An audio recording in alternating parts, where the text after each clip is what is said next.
Linda, starting tomorrow, our parents are moving in with us. I bought the house with the yard, so no complaining if you're not a fan. You might end up sleeping outside, got it? On moving day, Michael, my husband, dropped the bomb about living with his parents. He also decided on this house without consulting me and left me to handle all the house hunting. It's like he sees me as a maid or something, thinking I don't have a say. So I said, fine, then I'll sleep in the yard from now on. But don't be surprised by who joins me. Why are you being so stubborn? Just do as you're told, like always. Don't worry, you won't regret it. Sleep tight, but don't choke on your own spit. Okay, those last words are on you. You'll regret this, mark my words. And with that, I started getting ready, picturing Michael's worried face. The next day, he came to the yard and immediately frowned when he saw the tent I had set up. He stopped in his tracks, looking puzzled as he approached.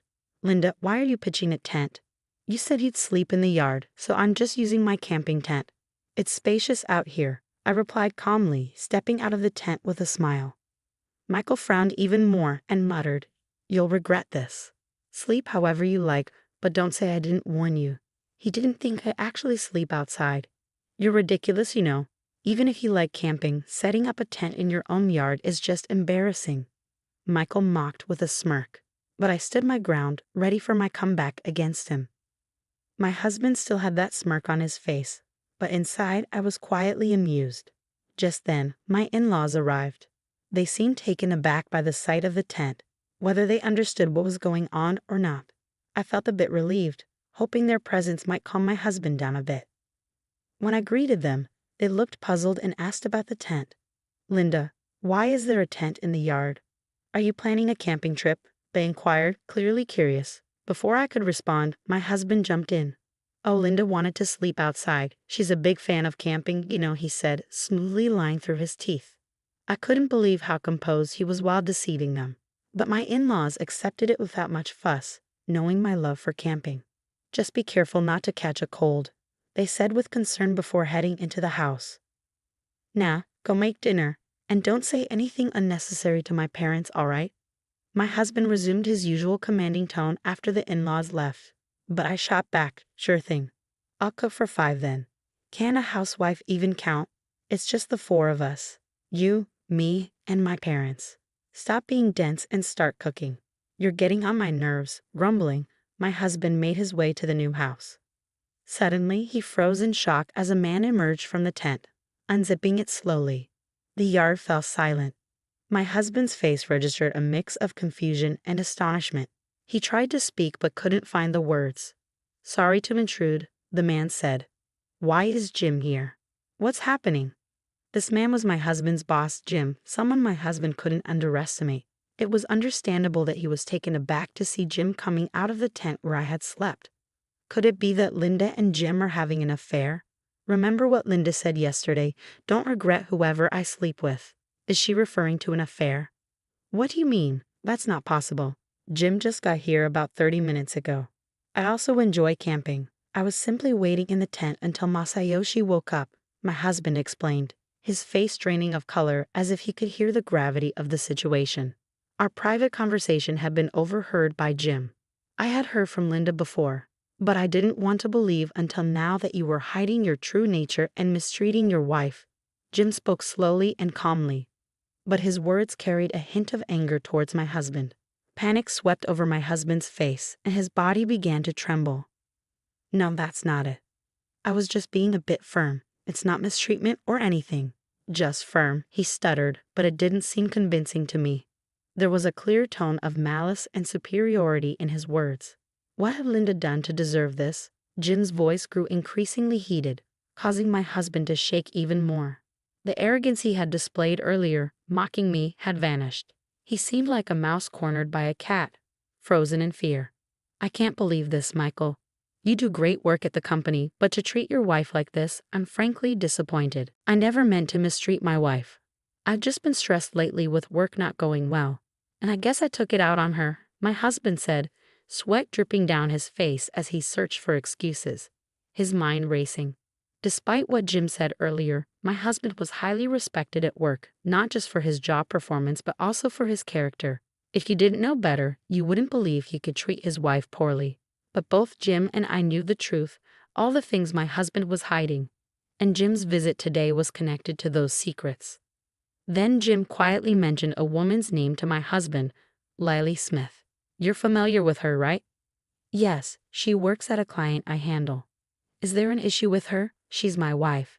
Immediately, my husband's eyes widened with shock and confusion, rendered speechless. His expression shifted instantly to one of surprise and fear. Jim stared at my husband with a cold gaze. Gathering his courage, my husband began to speak hesitantly. Lily is Jim's wife. But that can't be, you have different last names. Lily uses her maiden name at work. It's easier for everyone as she's referred to by the name they know. Many women at her workplace do the same. I didn't know anything, and I've made a terrible mistake. In truth, my husband was having an affair with Lily Shimamoto, unaware that she was his boss's wife. Jim had come today to address the affair. I was truly stunned when I learned about your affair, especially that the other woman was my wife. This isn't something that can be shrugged off as a misunderstanding, and regardless of who the other person is, having an affair is unacceptable, Jim stated firmly. You heard it from Linda. Hey Linda, how long have you known? Since when? I've known for several months, since around the time Michael started to withdraw after learning about my infertility, I responded. The catalyst for my husband's mistreatment was my infertility discovery. While undergoing treatments, my husband was unsupportive and distanced himself, leaving me feeling alone. One day, when he claimed he was on a business trip, I accidentally witnessed him leaving for a romantic getaway. That's when I decided to investigate his affair, leading me to discover that his mistress was his boss's wife. Empowered by this revelation, a thirst for vengeance ignited within me. Then my husband floated the idea of purchasing a house in the countryside. His proposal became the catalyst for propelling forward my revenge scheme. I closely monitored his actions and meticulously crafted my plan for retribution, which led to the current circumstances. Michael, you claimed you wanted children, so I decided to redouble my efforts with the infertility treatments. But instead of standing by me, he began to ignore me completely. You left me for Lily, didn't you? You just admitted you never meant to mistreat me, but you were doing it on purpose, weren't you? You were pushing me to my breaking point, aiming for a divorce. Keeping me in the dark about living with your parents was all part of the torment, wasn't it? What do you have to say? Every word dripped with fury as my husband stumbled over his response. I could see that I had hit a nerve. With a piercing stare, I locked eyes with my husband, while Jim's gaze conveyed a mixture of disappointment and disdain. My husband's face turned pale, and his body shook, but he pushed himself to speak, adamantly denying the truth. I admit I may have been tough on Linda, but I strongly reject the accusations of an affair. It's just a baseless claim from Linda and Jim. There's no evidence, right? Linda mentioned a romantic trip, but I simply ran into Lily by chance during a business trip. We had meetings and went for drinks because of work, but there was no affair. I understand, indeed, there's no evidence. We haven't prepared any, right? There's no proof, but you're definitely having an affair. Admit it and apologize to Jim first. Linda, enough now. I didn't have an affair. If you want me to confess, show me the evidence. Don't act all high and mighty and order me around. My husband erupted in anger, his words aimed at me without restraint. The tension in the air crackled with my husband's fiery rage, a clear sign that he felt cornered with nowhere to hide his true self. Unknowingly, he was digging his own grave. What's the matter, Michael? Why are you shouting like that? It's echoing inside the house, I remarked, bewildered by his outburst. Oh, isn't that gentleman over there JLI? I'm terribly sorry for causing a disturbance. Actually, I came today to discuss Michael's affair, Jim announced calmly. The in-laws were undoubtedly stunned by Jim's words. They stood frozen, mouths open in disbelief, as a heavy silence settled over the scene.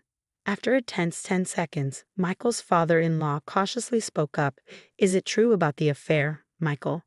I find it hard to believe Jim would joke about something like this. Can you explain so we can understand? Dad, it's not true. I'm innocent. Jim is just assuming I'm guilty without any evidence. I swear I haven't done anything like that. You can trust me. Linda, what's happening? I don't understand anything, Mother, Michael protested.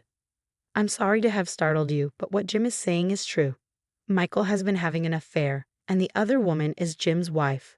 Now, I will prove it, I stated firmly. With that, I pointed to a specific spot. Michael and the in-laws followed my gaze, but all they saw was the tent in the yard. Confusion etched their faces, but they were about to witness something shocking. "I'm so sorry," Lily apologized as she emerged from the tent. Jim hadn't arrived alone. Lily accompanied him. Thus, the entire conversation had been overheard by Lily as well. Meeting Lily for the first time, the in-laws were startled to see an unfamiliar woman stepping out of the tent. Meanwhile, my ex-husband was profoundly shaken by the realization that his affair partner had been nearby all along. "We don't need evidence, Michael. Lily has already fully admitted to the affair." "Actually, we do have evidence, but having Lily confirm it seemed quicker. I also wanted to see your reaction, and you certainly revealed your true colors. Unknowingly, you were digging your own grave. Bringing Lily here, has she already told you everything?" Michael's question prompted Lily to nod silently. Once again, Michael's body trembled, and his face drained of color. "Father, mother, as I mentioned earlier, I have been mistreated by Michael. I wasn't even informed about this living arrangement. I had to sleep in a tent in the yard because Michael ordered it. He treated me as disposable because of my infertility and chose to have an affair with Lily. I don't understand, Michael. You told us changing our environment might improve the chance of fertility treatments. Was that all a lie? You said you would support me, right, Michael? Instead of supporting me, you were planning to abandon me." I confronted, the disappointment and anger of my in-laws finally bringing Michael to his knees, where he prostrated himself on the ground, rubbing his forehead fiercely against the earth. "I'm truly sorry. I was shocked to discover Linda's infertility. Having children was my dream, so I thought if I couldn't have children with Lily, I'd need to remarry someone else. That's when I met Lily, thinking she could fulfill my dream." Michael trembled as he desperately confessed, seeming to realize that excuses wouldn't suffice anymore. Without lifting his forehead from the ground, he continued to apologize profusely. But then his body was abruptly thrown to the ground with a dull thud under the furious gaze of his enraged father-in-law. "Linda wanted children too, didn't she? Have you ever considered her feelings? Being unable to conceive, do you think of your wife as property to be discarded when no longer needed? What do you say, Michael? Answer me." My father-in-law's usual gentleness replaced by a rage I had never seen before. Yet his face betrayed a profound sadness. It was unthinkable that his beloved son could commit such inhumane acts behind the scenes and still attempt to justify them. "I've never been a parent, but the thought of my own child doing such things would tear me apart," my father-in-law expressed with anguish as Michael lay on the ground. His mother approached with a similarly pained expression. "Michael, I'm going to divorce you and claim alimony for the mental anguish you've caused," she declared, presenting the already filled-out divorce papers. Michael, still prostrate, took them. However, in a shocking turn, he retorted, "Dad's right. A wife is just property to me, disposable when no longer needed. Clearly, it's all Linda's fault. Had I known about her infertility, I wouldn't have married her. Discovering it after marriage feels like a fraud. What alimony? You, the infertile one, should be paying. Don't you dare." My father-in-law grabbed Michael by the collar again, ready to confront him physically, but I stepped in. "Linda, why stop? Are you planning to forgive Michael?" he questioned. "No, father. I will never forgive Michael. But I won't let you harm yourself over him.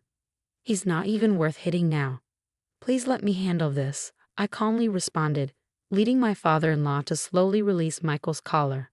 After taking a deep breath, I pulled out a piece of paper and addressed Michael. "So everything is my fault because I'm infertile, and you're the victim, right?" Michael was left speechless as I handed him the paper, which contained results he had never anticipated. "Me, infertile? I can't produce children." It turned out the cause of infertility wasn't solely mine, but also Michael's. I had requested him to provide a sample for testing, knowing that infertility isn't always due to the woman. The results diagnosed Michael with azoospermia. While there might be a chance for recovery with treatment, it seemed challenging. I had intended to inform Michael, but he was too preoccupied with his affair to engage in a proper conversation with me. Ironically, now was the first time we truly confronted each other after so long. "I don't believe this. Is this some kind of setup by Linda? Trying to frame me? It won't work," Michael protested. "It doesn't matter if you don't believe it. You'll eventually come to understand. My only desire is to sever ties with Michael and ensure he faces the consequences he deserves." Now, sign the divorce papers quickly, I urged. Are you serious? With that tone, it's gotta be a lie. Tell me it's a lie. Michael repeatedly reviewed the test results, his head in his hands. Jim, the in-laws, and I could only sigh deeply at his state. Lily appeared to be filled with regret as well. Leaving Michael behind, we stepped away from the new house, and Jim and his wife returned home to discuss further. The in-laws then apologized to me, expressing their regret. We might not have been aware, but we failed to see the pain Linda was going through. We don't expect forgiveness, but this is how we feel. We will do whatever we can for you. Even if you divorce Michael, we will always be on your side and ensure he takes responsibility. Just wait and see. There was no need for you to apologize. I was at fault too for not speaking up sooner and allowing myself to be pushed around. Plus, I almost caused you both a lot of trouble because of me. Actually here, I decided to reveal a fact I had kept hidden from my in-laws. I confessed, surprising them.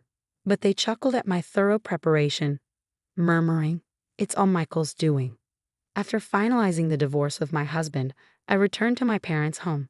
It didn't take long before I received frantic calls from my ex-husband. "Linda, what's happening? This is all you're doing, isn't it? Answer me." His voice left no room for negotiation. Even over the phone, I could sense his sheer desperation. Suppressing a laugh, I decided to reveal the truth. "Why so panicked? I don't know much except maybe that the new house you bought is defective." "Hey, stop joking around. I just realized it's uninhabitable because I've been too frantic to notice. What are you going to do about this?" "I'm not doing anything. You pushed the house hunting onto me, so I just followed your orders. You were the one who made the final decision to buy her, right? Is there a problem?" The decision to purchase the house with a yard was solely made by my husband, yet he dumped the entire search on me. At that point, I had already considered revenge, leading to my strategy of making him live in a defective house. You can check online for signs of a defective house, like uneven floors, ceiling checks, and door and window operations. I created a checklist and went to the viewings, choosing the property with the most issues. My ex-husband's reaction confirmed that my plan had indeed worked. The only miscalculation was his secret plan to live with my in-laws, which could have caused them great trouble. Thankfully, they now live peacefully elsewhere, away from him. "Linda, help me out. I can't afford to move with the alimony payments and I've lost my job. There's also the fertility treatment. I truly regret everything. I shouldn't have cheated. I should have valued you more." "So you only realized you were wrong after finding out you're infertile? Well, that's good for you. You should reflect on your regrets and start over. Good luck living alone." Wait. Weren't we married? Don't abandon me, please. Listen to me." His self-centered remarks nearly drove me to explode with anger. Done with him, I found any further interaction merely troublesome. Yet, I had to make my point clear. A wife is not property to be discarded when no longer needed, Michael. You said that, remember? Let me reiterate, you are no longer needed in my life. You're expendable. Live with your regrets forever. Goodbye. I could still hear his voice through the phone, but I hung up without a second thought and blocked the number.